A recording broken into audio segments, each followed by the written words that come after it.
Some practical tips will now be given for getting the most out of your hacksaw. First, always tension the blade correctly before use and check the teeth face toward the front of the frame. Use the full length of the blade during normal cutting. Your blade will last a lot longer this way. Always select the correct TPI for the work. Remember, at least 3 teeth should be in contact with the material. Otherwise, the teeth will break off. If you wish to cut material under 3 millimeters thick, then use a 32 TPI blade and cut at an angle to the work. This effectively increases the number of teeth in contact with the work.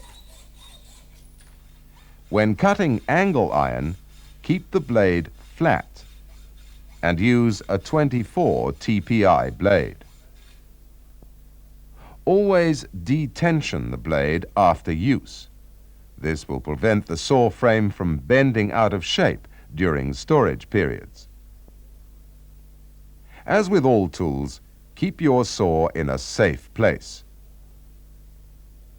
After the break, you will learn about files.